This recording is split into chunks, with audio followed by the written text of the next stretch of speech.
তোমার ছেলের কি ঘুম ভাঙলো? বেলা এখন কটা বাজে বলো তো? ওই জন্য তো বলেছিলাম যে বাড়ি থেকে বার করে দাও।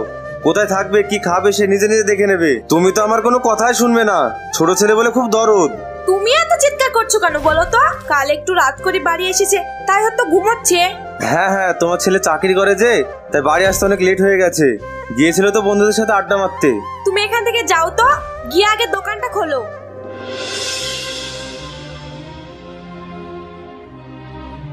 এটাই তো সব থেকে বড় সমস্যা, তুমি কিছু বলতেই দাও না। তোমার আশকার পেয়ে আজকে বাদরামি শুরু করেছে, বেকার হয়ে বসে আছে।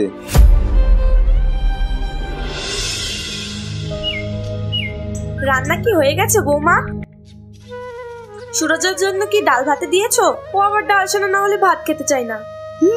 বাবারে, নবাবের আবার বেঁচে বেঁচে খাওয়া। ও যে এই সংসারে বাবার ঘরে বসে বসে খেতে পাচ্ছে, ওটাই ওর ভাগ্য ভালো। আবার নাকি পছন্দের খাবার খাবে।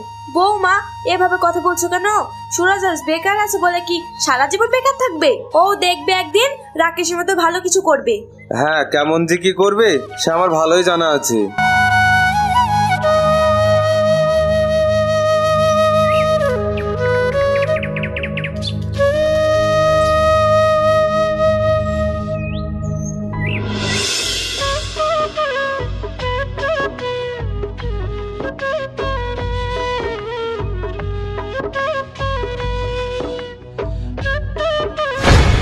ভাবি, আমার জামাটা কেচে দাও না, অনেক নোংরা হয়ে গেছে।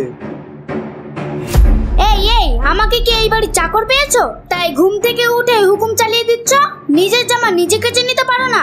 আসছে আমার নবাব সকাল সকাল হুকুম করার জন্য।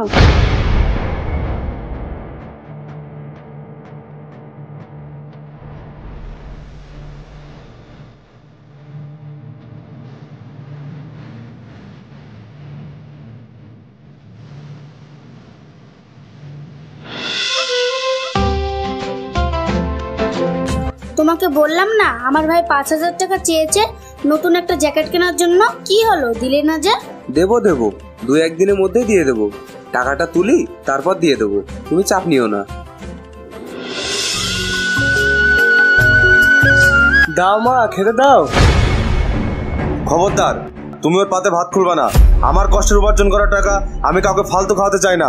ভাত খুলবো না মানে? মানে তোমার উপার্জনের টাকার খাবার খেলে সেটা তোমার কাছে ফালতু হবে? তাছাড়া আমি খাবো না তো কে খাবে? রাস্তার কুকুর খাবে, তা কমসে কম খাওয়ার পর রাত্রে আমার বাড়িটা পাহারা দেবে। কিন্তু তোকে খাই আমার লাভ কি?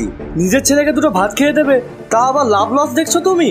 আব্বা তো ঠিকই বলছে সুরজ, তুমি তো বাড়ির কোনো কাজ কামি করবা না, সারাদিন টোটো করে ঘুরে বেড়াবা, আবার টাইম মতো সে খাবা।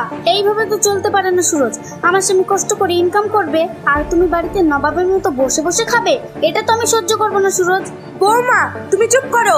তোকে আমি এত করে বলছি, চাকরি বাকরি না হলে তুই বাইরে চলে যা, সেখানে গিয়ে কিছু তো ইনকাম কর। তা না করে তুই মুরগির ডিমে তাওয়া দেওয়ার মতো ঘরে বসে থাকছিস। আর এই যুগে চাকরি বাকরি পাওয়া কি অত সহজ কথা?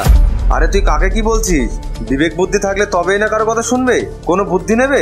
আমার হয়েছে যত জ্বালা, এই ছেলের জন্য আমি রাস্তাতে বেরোতেই পারি না। লোকে খালি বলে বেকার ছেলেকে আর কতদিন বসে বসে খাওয়াবেন। তোমরা সবাই চুপ করো তো। আয় সুরজ, আমি তোকে খেতে দিচ্ছি। থাক, খেতে দেওয়া লাগবে না, আমার খিদে নেই। সাহেব আবার দিমাগ দেখাচ্ছে। এই চলো তো চলো, এত কারোর দিমাগের ধার ধারি না। 1 টাকা ইনকাম করার মুরুদ নাই, তার আবার দিমাগ।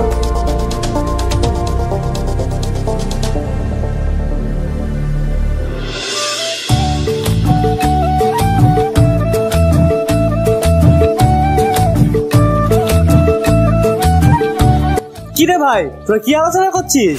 কি আলোচনা করছি তা জেনে তোর কি কোনো লাভ আছে? এখানে এসেছিস, এবার চুপচাপ কথা শোন, কথার মধ্যে কথা দিস না তো। যা বাবা, তোরা এবার বলছিস কেন? কি নিয়ে আলোচনা করছিস সেটা তো বল। আমরা সবাই ট্যুরে যাওয়ার প্ল্যান করছি এবং সেখানে গিয়ে পিকনিক করব। বল, যেতে পারবি তুই আমাদের সঙ্গে? না রে সোহেল ভাই, আমার যাওয়া হবে না। যাওয়া হবে না নাকি যাওয়ার মরদ নাই?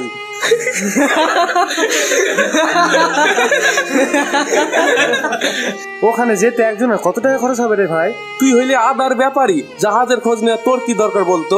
ফালতু ফালতু প্রশ্ন করিস।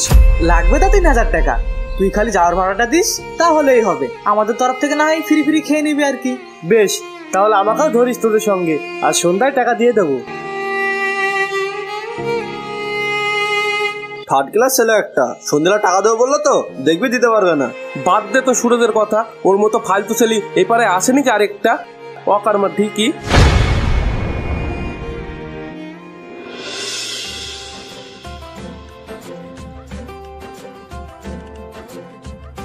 আরে বৌমা যেহেতু এত করেই বলছে তাহলে কিনে দে না, এত কেন ভাবছিস?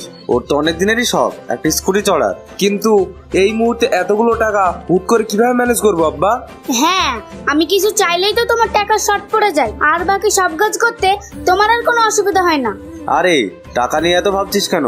যত টাকা কম বলবে আমার সঙ্গে নিবি, আমি তোকে দেবো। বৌমার এতদিনের শখ সেটা পূরণ না করলে কেমন দেখায়, তাই না? তার উপর তুই আবার মোটা টাকা ইনকাম করিস।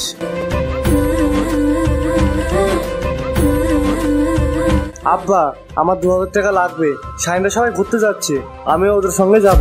আসলো আমার গুণধর ছেলে টাকা নিতে। টাকা কি গাছে ধরে রে? তাই চাইবি আর ছিঁড়ে ছিঁড়ে দিয়ে দেবো? আমার কাছে এখন কোনো টাকা পয়সা নাই।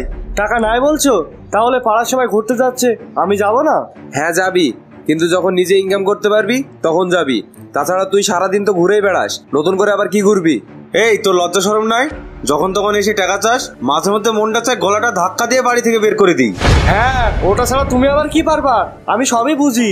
এই সংসারে আমার খরচ ছাড়া সব খরচই তোমাদের ঠিক লাগে, শুধু আমার খরচটাই ফালতু। এখনো একটা ইনকাম করতে শিখেনি, অথচ মুখে মুখে কিভাবে তর্ক করছে দেখেন আব্বা। এ তো আস্ত একটা বেয়াদব হয়ে গেছে। মাঝে মধ্যে তোমাদের ব্যবহার দেখে মনে হয় আমি এ বাড়ির কেউ না, ইচ্ছা করে গলায় দড়ি দিয়ে ঝুলে যায়। বেশ, টাকা ছাড়া যেহেতু আমার এই বাড়িতে কোনো গুরুত্বই নাই, আমি থাকবোই না এই বাড়িতে।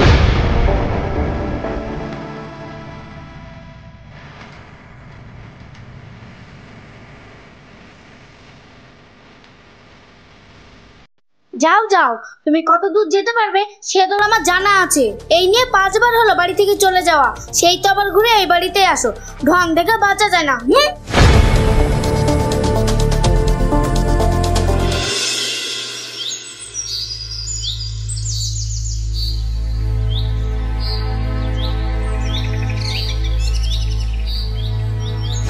চলে এসেছিস? আমি জানতাম তুই আসবি। তোর মতন বেকার ছেলেকে রাস্তার কুকুরও সাথ দেবে না। নে, আজ থেকে আবার আমাদের ঘাড়ে বসে বসে খেতে থাক। দেখলেন আব্বা, আমি বললাম না শেষমেশ এই বাড়ি ছাড়া ওর আর কোনো জায়গায় গতি নেই। তুই কোথায় চলে গিয়েছিলি বাবা মার? তুই তো জানিস তোর আব্বা একটু রাগী মানুষ, তাহলে কেন এরকম পাগলামো করিস বলতো? তোকে নিয়ে যে আমরা কত টেনশন করলাম। থামো থামো, অনেক হয়েছে। মনে হচ্ছে যেন ছেলে 10 বছর পর বাড়ি ফিরছে, যত সব। মা, আমি বাড়ি ছেড়ে সত্যি সত্যি চলে যাচ্ছিলাম। কাল যেতে যেতে ভাগ্য চেক করার জন্য একটা লটারি কাটি। মা, ভাগ্য আমার সাথ দিয়েছে, আমি ফার্স্ট প্রাইজ পেয়ে 1 কোটি টাকা জিতেছি। সত্যি বাবু, তুই 1 কোটি টাকা পেয়েছিস? সত্যি তোর কপালটা অনেক ভালো রে, না হলে এতগুলো মানুষের মধ্যে তুই কেন ফার্স্ট প্রাইজ পেলি? বা ভাই, সত্যি তুই আমাদের বাড়ির মুখ উজ্জ্বল করলি। সত্যি সুরজ, আমি তোমার মতো গুণবান দেওয়ার পেয়ে খুব গর্ববোধ করছি। তুমি আমার দেওয়ার না হয় তুমি যদি আমার ভাই হতে তাহলে সত্যি খুব ভালো লাগতো। তোমার এত সুন্দর ব্যবহার, সত্যি সুরজ, সত্যি তুমি খুব ভালো ছেলে, তোমার কোনো তুলনাই হয় না। থামো তোমরা, দয়া করে তোমরা আর আমাকে কিছু বলো না, আর আদর করো না। তোমাদের এই ভালোবাসা আমার আর ভালো লাগছে না, কেমন যেন বিষের মতন লাগছে। আমি আগে যে সুরজ ছিলাম এখনো সেই সুরজে আছি। খালি একটা টিকিটের জন্য আমার এত গুরুত্ব বেড়ে গেল তোমাদের কাছে। আসলে তোমরা যে ভালোবাসাটা আমাকে দেখাচ্ছ সেই ভালোবাসাটা আমার না, টাকার। এই নাও টিকিট, তোমরা কাউন্টারে গেলেই পুরো টাকাটা পেয়ে যাবে। আমি বরং এই বাড়ি থেকে চলে যাই, আমি কারো দোয়াশীল হতে চাই না। মা, আমার জন্য দোয়া করো, আমি যেন ভাইয়ের মতন টাকা ইনকাম করে বাড়ির সবারই সত্যিকারের ভালোবাসা অর্জন করতে পারি।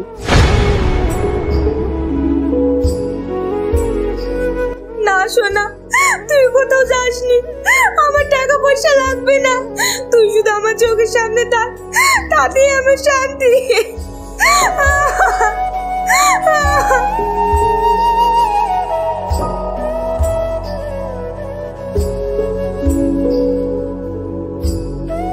যখন পরিবারের কাছ থেকেই সমর্থন পাওয়া যায় না, তখন মানুষ নিজেকে হারিয়ে ফেলে একা মনে করে।